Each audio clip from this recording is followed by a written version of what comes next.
నమస్తే, welcome to Leo. మనతో ఉన్నారు పొలిటికల్ అనలిస్ట్ కొత్త రవీంద్రబాబు గారు. సార్ నమస్తే. నమస్తే. రాష్ట్ర రాజకీయాల్లో దాదాపు 2029 అంటే ఇంకొక 3 సంవత్సరాల టైం ఉంది. అయినా ఇప్పటి నుంచే హీట్ మొదలైంది. వాస్తవానికి తమిళ రాజకీయాలతో ముడిపెడుతూ వైసీపీ నేతలు అందరూ కూడా చూసావా విజయ్ని చూసి నేర్చుకో అంటూ, అదిగాక ఆర్కే రోజు గారు ఒక అడుగు ముందుకేసి తమిళనాడు ప్రజలు పవన్ కళ్యాణ్ని ఎగరేసి తన్నుతున్నారు, హీరో అంటే ఇలా ఉండాలి అని చెప్పి పక్క పార్టీ జెండాను మోయకూడదని చెప్పి మాట్లాడుతున్నారు. దీనికి పవన్ కళ్యాణ్ గారు చాలా స్పష్టమైనటువంటి ఒక ఏదైతే ఉందో ఆయన వ్యాఖ్యలు అయితే చేశారు, సంచలన వ్యాఖ్యలు. వాస్తవానికి కూటమి ఎందుకు ఏర్పడింది, నిజంగా ఐసీయూలో ఆ టైంలో 2019-24 దాకా ఐసీయూలో ఉందా ఆంధ్రప్రదేశ్, ఎందుకని పవన్ కళ్యాణ్ గారు ఈ వ్యాఖ్యలు చేశారు అంటే ఏం చెప్తారు సార్? ఇప్పుడు ప్రధానంగా వైఎస్ఆర్ కాంగ్రెస్ పార్టీ పక్క రాష్ట్రమైన తమిళనాడు లేటెస్ట్గా జరిగిన అసెంబ్లీ ఎలక్షన్స్లో మాజీ మంత్రి రోజారెడ్డి గారు వెళ్ళి ఏ పార్టీ తరపున ప్రచారం చేశారు? డిఎంకే తరపున ప్రచారం చేయటం వల్ల అనూహ్యమైన పతనానికి లోనైంది డిఎంకే. చివరి ఆఖరికి స్టాలిన్ కూడా ఓడిపోయే పరిస్థితి దాపరించింది. ఆఫ్టర్ ఎలక్షన్స్ అనూహ్యంగా మళ్ళీ యూటర్న్ తీసుకొని విజయ్ గెలిచింది జగన్ వల్లే అన్నారు. అదేంటి, వాళ్ళు అక్కడ డిఎంకే తరఫున ప్రచారం చేశారు, గెలిచింది విజయ్. సో విజయ్ గెలుపుకి జగన్కి లింకప్ చేశారు. రెండోది, విజయ్ గెలుపుకి పవన్ కళ్యాణ్కి లింకప్ చేశారు. ఇది ఒక విచిత్రమైన ద్వంద్వ వైఖరి. సెకండ్ పాయింట్ నేనేమంటానంటే, రాష్ట్ర రాజకీయాలు ఒక్కొక్క రాష్ట్రంలో ఒక్కొక్క పరిస్థితుల నేపథ్యంలో రాజకీయ పార్టీలు వ్యవహరిస్తూ ఉంటాయి. ఎన్టీ రామారావు గారు పార్టీ పెట్టినప్పుడు 9 నెలల కాలంలో ప్రపంచ చరిత్రలో రికార్డు, ప్రజలే దేవుళ్ళు సమాజమే దేవాలయం అన్నారు ఆయన. ఒక్కసారిగా అనూహ్యమైన మెజారిటీతో, బంపర్ మెజారిటీతో గెలిచారు. అంటే అప్పుడున్న రాజకీయ ఈక్వేషన్ నేపథ్యం, కాంగ్రెస్ మీద ఉన్న వ్యతిరేకత, ఇవన్నీ చాలా అంశాలు ప్రభావితం చూపబడినాయి. అట్లా రాజకీయ పార్టీ, అదే ప్రశాంత్ కిషోర్ బీహార్లో రాజకీయ పార్టీ పెట్టాడు. ఇంటెలిజెంటే, ఇంటలెక్చువలే, ముఖ్యమంత్రి చేశాడు, ఆయన చేశాడు. మరి ఆయన పరిస్థితి ఏమైంది అంటే, నేను అనేది రాజకీయ పార్టీ పెట్టినప్పుడు అప్పుడున్న పరిస్థితులు, వ్యాక్యూమ్, రిక్వైర్మెంట్, అవన్నీ చాలా అంశాలు ప్రభావితం చూపుతాయి. అక్కడ విజయ్ సింగిల్ పార్టీగా గెలిచాడు హైయెస్ట్ మెజారిటీతో. పవన్ కళ్యాణ్ కూడా అట్లా చేసేది ఉండే అని ఇప్పుడు వీళ్ళు వ్యాఖ్యానిస్తున్నారు. అదే కదా ప్రధానమైన విమర్శ. సో పవన్ కళ్యాణ్ గారు ఏమన్నారు, ఎక్కడో పెళ్ళైతే ఏదో హడావుడి అన్నట్టుగా అక్కడికి నాకు ఎందుకు లింకప్ చేయటం అనేది ఎందుకు అన్నారంటే, ఇక్కడ పవన్ కళ్యాణ్ గారు పార్టీ పెట్టినప్పుడు అసలు ఫస్ట్ పార్టీ పెట్టిన ఎలక్షన్లో పార్టిసిపేట్ చేయాలి. సెకండ్ ఎలక్షన్ 2019కి వచ్చేసరికి మరి ఆయన కూడా ఓడిపోయే పరిస్థితికి వచ్చారు. ఒక అభ్యర్థి గెలిచాడు, తర్వాత ఆయన జంప్ అయ్యాడు, అది వేరే విషయం. ఆ తర్వాత ఇవి పరిస్థితుల నేపథ్యంలో, మారిన రాజకీయ సమీకరణల నేపథ్యంలో, చంద్రబాబు నాయుడు గారిని అరెస్ట్ చేసిన నేపథ్యంలో ఎవరు ఊహించని విధంగా అనూహ్యమైన చారిత్రాత్మకమైన నిర్ణయం తీసుకొని స్పాట్లో అనౌన్స్ చేశాడు, మేము కలిసి ప్రయాణం చేస్తామని. అప్పటికి ఆయన బీజేపీతో పొత్తులో ఉన్నారు. అయినా కూడా without consulting the concern stakeholder ఈ announced all of a sudden.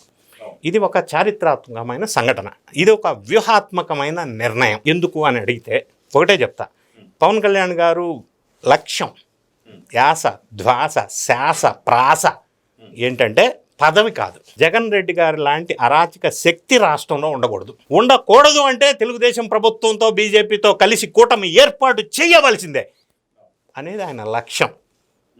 దాని గురించి ఆయన చాలా సాక్రిఫైస్ చేశారు సీట్ల విషయంలో. కానీ ఆయన అనుకున్న లక్ష్యం నెరవేరింది, కూటమి అత్యధిక మెజారిటీతో గెలిచింది. దానివల్ల ఏం జరిగింది, పవన్ కళ్యాణ్ గారు ఆశించింది జరిగింది. అనూహ్యమైన development, never before ever after. 23 నెలల్లో 23 లక్షల కోట్ల పెట్టుబడి వరదలాగా వచ్చింది. ఇది ఒక చారిత్రాత్మక సంఘటన.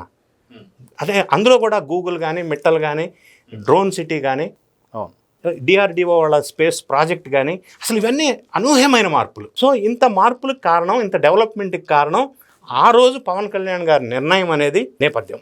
సో అప్పుడున్న రాజకీయ నేపథ్యం ఈక్వేషన్స్ను బట్టి ఆయన నిర్ణయం తీసుకున్నారు. దీన్ని జస్ట్ లైక్ దట్ పక్క స్టేట్లో ఉన్న విజయ్తో మనం జస్ట్ ఆయన కూడా అట్లా చేసేది ఉండే, ఎట్లా చేయాలో ఆయన వ్యూహాత్మకంగానే వ్యవహరించాడు. ఇట్లా ద్వంద్వ వైఖరుల్లో వెళ్ళట్లా. ఈ రోజుకు కూడా ఆయన ఇంకొక 30 సంవత్సరాలు అంటున్నాడు.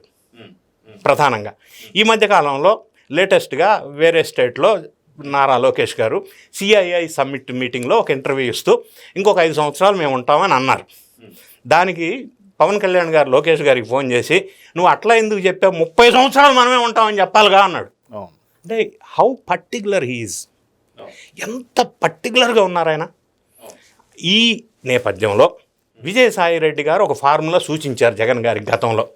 జగన్ గారు పాదయాత్ర కాదు మోకాళ్ళ యాత్ర చేసినా గెలవరు, ఆయన గెలవాలంటే కూటమి విచ్ఛిన్నం చేయాలి. అందులో బాగా నమ్మినటువంటి జగన్ రెడ్డి గారు విచ్ఛిన్నం చేయడానికి కులాల మధ్య చిచ్చు పెట్టే ప్రయత్నం చేశారు, వర్కౌట్ అవ్వాల.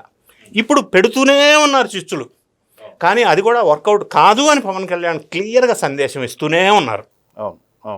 విజయ్ పార్టీ పెట్టిన నేపథ్యం వేరు, అక్కడ ఉన్న వ్యాక్యూమ్ వేరు, ఆ ఈక్వేషన్స్ వేరు. కాబట్టి దాన్ని మనం ఇది ఇక్కడ ఉంది కాబట్టి అది అక్కడ జరుగుతుంది అని అనటం కరెక్ట్ కాదు. ఇది ఒక బేస్లెస్ రాజకీయ అవగాహన రాహిత్యానికి నిదర్శనం అని చెప్పవచ్చు. ఇది బేస్లెస్ ఆర్గ్యుమెంట్. ఈ రెండోది ఏంటంటే కూటమి విచ్ఛిన్నం కావటం అనేది సాధ్యం కాల. డెవలప్మెంట్ పరుగులు పెడతా ఉంది. ఈ పరిస్థితుల్లో ఒక నిరాశ, నిస్పృహ, నిర్లిప్తతకి లోనైన ఉన్నటువంటి వైఎస్ఆర్ కాంగ్రెస్ పార్టీ ఇటువంటి బేస్లెస్ అలిగేషన్స్, ఈ మధ్యకాలంలో స్టీల్ బ్రిడ్జ్ విషయంలో ఒక అలిగేషను, అమరావతి మీద బురద జల్లి విషం జల్లే ప్రయత్నం, పెట్టుబడులు రాకుండా చేసే ప్రయత్నం, విశ్వ ప్రయత్నం చేస్తూనే ఉన్నారు. It is continuing. వాళ్ళు ఆపటంలా, కానీ రియలైజ్ అవ్వటంలా. పోలీసు వ్యవస్థ మీద తిట్టడం, ఎవరినన్నా అరెస్ట్ చేస్తే దుర్భాషలు ఆడటం, ఈ రకమైన యాక్టివిటీస్ వల్ల ఏంటంటే ఇంకా ఫ్రస్ట్రేషన్ ఎక్కువైపోయి ఈ విధమైన యాక్టివిటీస్, ఈ విధమైన కామెంట్స్ చేస్తున్నారు వైఎస్ఆర్ కాంగ్రెస్ పార్టీ. కానీ కూటమి ప్రభుత్వం మాత్రం ఓన్లీ డెవలప్మెంట్ మీద ఫోకస్ ఎక్కువగా పెడతా ఉంది. అది కూడా అర్థమైంది, ప్రజల్లో కూడా క్లియర్ కట్ ఒక యాక్సెప్టెన్స్ వచ్చింది ఏ విధంగా ఉండబోతుంది అనేది. అంటే అమరావతిలో జరుగుతున్న నిర్మాణ కార్యక్రమాలు ఒకవైపు, పోలవరం డెవలప్మెంట్ ఒకవైపు, ఇరిగేషన్ డెవలప్మెంట్ ఇంకొక వైపు, రాయలసీమకి మరీ ముఖ్యంగా రతనాలసీమగా మార్చే ప్రయత్నంలో ఈ మధ్య వస్తున్న పెట్టుబడుల వ్యవహారం కానీ, ఉత్తరాంధ్ర వైపు ఐటీ కానీ లేదా డేటా సెంటర్స్, అమరావతికి వచ్చేసరికి క్వాంటమ్ వ్యాలీ కావచ్చు, ఎడ్యుకేషనల్ ఇన్స్టిట్యూషన్స్ కావచ్చు, వరల్డ్ క్లాస్. సో వీటన్నిటి దృష్ట్యా ఏం చేయాలో అర్థం కాక ఫ్రస్ట్రేషన్లో వీళ్ళు మాట్లాడుతున్నారు అనేది వాస్తవం. ఇప్పటికీ కూడా పవన్ కళ్యాణ్ లేదా కులాల మధ్య చిచ్చు, కూటమిని విచ్ఛిన్నం చేసే ప్రక్రియలో భాగంగా, రెచ్చగొట్టే ప్రయత్నంలో భాగంగా ఈ వైఎస్ఆర్సీపీ జగన్ రెడ్డి గారు, రోజారెడ్డి గారు చేస్తున్న ప్రయత్నాల్లో భాగం ఇది. అంతే తప్ప వీ కెనాట్ కంపేర్ ఆంధ్రప్రదేశ్ రాజకీయాలు at this present stage with Tamil Nadu. అది ఎంటైర్లీ డిఫరెంట్ వ్యవహారం, సిచ్యువేషన్ ఈజ్ డిఫరెంట్.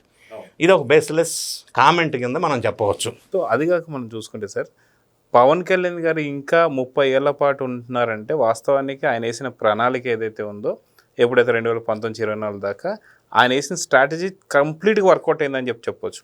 ఎందుకంటే ఆయన ఇచ్చినటువంటి ఒక 21 ఎమ్మెల్యే సీట్లు 100% స్ట్రైక్ రేట్, ఇండియాలో కూడా ఎక్కడ లేనటువంటి ఒక రికార్డ్ అనుకోవచ్చు. సో ఆయన 30 years అని చెప్పేసి చెప్తున్నారంటే దీని వెనుక కూడా ఇంకేదైనా వ్యూహం ఉందా? సో ఆంధ్రప్రదేశ్ ఆ టైంకి ఎలా ఉండబోతుంది అంటే ఏం చెప్పి? ఇప్పుడు ఆంధ్రప్రదేశ్ 30 years కంటే కూడా ఇప్పుడు జరిగిన 2 సంవత్సరాల కాలంలో డెవలప్మెంట్, వెల్ఫేర్ రెండు సమానంగా చూసుకున్నట్టయితే ఎక్కడా కూడా ఇబ్బంది లేని వాతావరణం, అంటే నెగటివ్ వాతావరణం అనేది కొంచెం కూడా ఎక్కడ కూడా కనిపించని వాతావరణం. అది రియాలిటీ, గ్రౌండ్ రియాలిటీ అది. సో ఇప్పుడు పవన్ కళ్యాణ్ గారి ఉద్దేశం ఏంటంటే ఇదే కనుక నెక్స్ట్ టైం కంటిన్యూ అవుతుంది అనేది ఒక భరోసా వచ్చింది ఆల్రెడీ. కాబట్టి ఇక కంటిన్యూ రాష్ట్రం డెవలప్ అవ్వాలి అంటే కూటమి అనేది అధికారంలో ఉండాలి, లేదా జగన్ రెడ్డి గారు అధికారంలో ఉండకూడదు అనేది కృత నిశ్చయంతో ఆ రోజులో తీసుకున్న నిర్ణయం ఈ రోజుకు కూడా అదే బేస్ అయి ఉన్నారు ఆయన. ఎందుకంటే ఫలితాలు ఆశించిన స్థాయిలో, ఆయన అనుకున్న స్థాయిలో డెవలప్మెంట్ జరుగుతుంది కాబట్టి, ప్రపంచ స్థాయిలో ఒక పేరు ప్రఖ్యాతులు ఆంధ్రప్రదేశ్కు వస్తున్నాయి కాబట్టి, ఈ మధ్యకాలంలో గోల్డ్ మైన్ జొన్నగిరి దగ్గర రావటం కూడా అది ఊహించని పరిణామం, మనం ఎక్స్పెక్ట్ చేయలేదు. దానివల్ల భారతదేశం ఎకానమీ మీద కూడా దీని ఇంపాక్ట్ అవుతుంది, నాట్ ఓన్లీ ఆంధ్రప్రదేశ్, భారీ ఇంపాక్ట్ అవుతుంది. ఇప్పుడున్న క్రైసిస్ సిచ్యువేషన్లో ఇటువంటి అంశాలన్నీ చూసినప్పుడు ఆయన నెక్స్ట్ 30 సంవత్సరాలంటే ఇంకా అసలు వేరే పార్టీ వచ్చే అవకాశం లేదో అని నాకు అనిపిస్తూ ఉంది. ఎందుకంటే స్కోప్ కానీ, ఛాన్స్ కానీ, అవకాశం కానీ, వ్యాక్యూమ్ కానీ ఎక్కడా లేదు. పార్టీల మధ్య ఎక్కడా విభేదాలు లేవు. ఇంకా స్ట్రెంగ్తన్ అవుతుంది వాస్తవం చెప్పాలంటే, ఇంకా ఎక్కువ స్ట్రెంగ్తన్, బలంతో ముందుకెళ్తా ఉన్నారు కూటమి ప్రభుత్వం. కాబట్టి ఏ అవకాశం దొరకలేదు కాబట్టి ఇటువంటి చిల్లర కామెంట్స్ చేస్తూ వాళ్ళ శ్రేణుల్లో కొంత ఉత్సాహాన్ని నింపే ప్రయత్నం చేస్తున్నారు తప్ప వేరే ఒక బేస్లెస్ అలిగేషన్ లేదు. ఫర్ ఎగ్జాంపుల్ చెప్తా నీకు, లేటెస్ట్గా నిన్న అనుకుంటా సాక్షి మీడియా లేదా పేపర్ మొత్తం వైఎస్ఆర్ కాంగ్రెస్ పార్టీలోకి మోపిదేవి జాయిన్ అయ్యాడు అని చెప్పి పెద్ద ప్రచారం చేశారు నిన్ననే. ఒక ఎగ్జాంపుల్ తీసుకుంటున్నాను నేను, ఇది రెలవెంట్ అయినా కాకపోయినా. అయితే భారీ ఎత్తున ప్రచారం అసలు ఆయన సమక్షంలో, జగన్ రెడ్డి గారి సమక్షంలో జాయిన్ అయ్యారు. అబ్బో ఆయన భరోసా ఇచ్చాడు, నెక్స్ట్ అసెంబ్లీలో నా సీటు పక్కన నీకు ఇస్తా స్థానం, ప్రస్తుతానికి రేపల్లక ఆయన ప్రతిపాదించిన మోహన్ని గెలిపించు, నెక్స్ట్ నేను చూసుకుంటా అన్నాడు. ఇంత పెద్ద ఎత్తున ఆయన సమక్షంలో జాయిన్ అయ్యాడు. అబ్బో ఏందో అని అనుకున్నా నేను. ఆ తర్వాత నేను వెరిఫై చేశాను ఎవరు ఈ మోపిదేవి శ్రీనివాస్, ఎందుకంటే మోపిదేవి అనేది ఫోకస్ హెడ్లైన్. మోపిదేవి మాత్రమే బోల్డ్ రాసి ఎస్ వెరిఫై చేస్తే తేలిన అంశం ఏంటంటే, ఎగ్జాంపుల్ చెప్తున్నా, ఆయన లాస్ట్ 2024 అసెంబ్లీ ఎలక్షన్లో రేపల్లి నియోజకవర్గం నుంచి కాంగ్రెస్ అభ్యర్థిగా పోటీ చేశాడు. అక్కడ నోటాకు వచ్చిన ఓట్లు 2054 ఓట్లు. ఈయనకి కాంగ్రెస్ అభ్యర్థిగా ఎమ్మెల్యే క్యాండిడేట్గా ఈయనకు వచ్చిన ఓట్లు 1853. ఎలక్షన్లో ఎమ్మెల్యేకి వచ్చిన ఓట్లు 1800 ఓట్లు ఆయన తీసుకొచ్చి రోజు మొత్తం మీడియాలో ప్రచారం చేశారు జాయిన్ అయ్యాడని. ఈ వార్త తెలిసిన తర్వాత నేను కూడా ఒకటి ఎంక్వైరీ చేశాను. ఏంటంటే అసలు కేఏ పాల్కి ఎంత వచ్చిందని చెప్పి చూసి ఆయన పార్లమెంట్కి ఎంక్వైరీ చేశాడు. ఆయనకి 7900 ఓట్లు వచ్చాయి. ఆయన తీసుకున్న వేరు ఉండేది. అప్పట్లో ఆయనకి అది బాగా తక్కువ అని వెటకారం చేశారు అందరూ.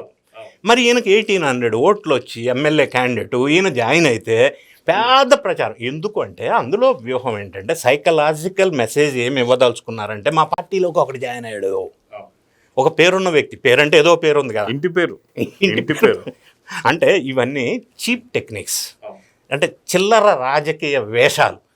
దీనివల్ల ప్రజలకు ఇవాళ రేపు సోషల్ మీడియా ఎఫెక్ట్ వల్ల అన్ని విషయాలు తెలుస్తున్నాయి. ఈ స్థాయి ఏంటి, స్థానం ఏంటి, ఎవరు జాయిన్ అయ్యారు, ఎందుకు ఇంత పెద్ద ప్రచారం చేశారు అంటే ఆ శ్రేణుల్లో నిరుత్సాహం, నిస్పృహ ఉన్న నేపథ్యంలో కొంత జోష్ నింపే ప్రయత్నంలో భాగంగా ఇటువంటి చీప్ టెక్నిక్స్. మళ్ళీ పవన్ కళ్యాణ్ గారిని రెచ్చగొట్టాలి, కంటిన్యూస్ రెచ్చగొట్టాలి, ఎందుకంటే ఆయన విచ్ఛిన్నం చేయాలి కాబట్టి. సో ఇటువంటి జగన్ వర్సెస్ విజయ్, జగన్ విజయ్కి లేకపోతే విజయ్ గెలిచింది జగన్ వల్ల అంటే, జగన్ రెడ్డి గారు ముఖ్యమంత్రి చంద్రబాబు నాయుడు గారిని, అంటే వాళ్ళ తండ్రి సమానుడు ఆయన, వైఎస్ రాజశేఖర రెడ్డి గారి సామాజిక ఆ స్థాయి వ్యక్తి. సో ఈయన ఎన్ని మాటలు అన్నాడు జగన్ రెడ్డి గారు, అది చనిపోయే స్టేజ్లో ఉన్నాడు, మనం అనకూడని మాట్లాడినాడు, ముసలివాడని చాలా చాలా అన్నాడు. కానీ విజయ్ స్టాలిన్ అంకుల్ అన్నాడు, దుర్భాషలు ఆడలా. మరి ఉన్న వాటిలో అదొక్క పదం ఒక్కటే కొంచెం ఆడుగా అనిపించినా అది పెద్ద ఇక్కడతో పోలిస్తే అసలు అది భూతే. అంటే ఆయన ఇప్పటికీ దుర్భాషలు ఆడలా.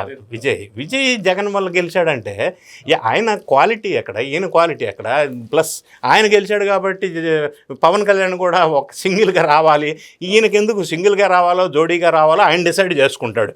ఇప్పుడు ఈ పార్టీ స్థితిగతులు ఏందనేది వీళ్ళు డిసైడ్ చేసుకోవాలా, అది ఇంపార్టెంట్. ఆ పార్టీ మీద ముందు ధ్యాస పెట్టాలి. ఎందుకంటే పార్టీలో ఎవరు మిగట్లేదు, సెకండ్ గ్రేడ్ నాయకులు లేరు, థర్డ్ గ్రేడ్ నాయకులు లేదు, నిశ్శబ్ద వాతావరణం ఉంది. ఉన్న కొద్ది మంది జైలుకి వెళ్తున్నారు, ఇంకా జైలుకి వెళ్ళాల్సి వస్తుందామని కొంతమంది సపోర్ట్ చేయట్లేదు, 4-5 తప్ప.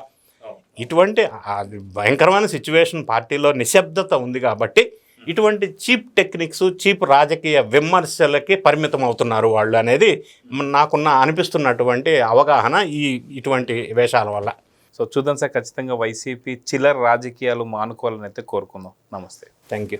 Please subscribe to Leo news for more videos.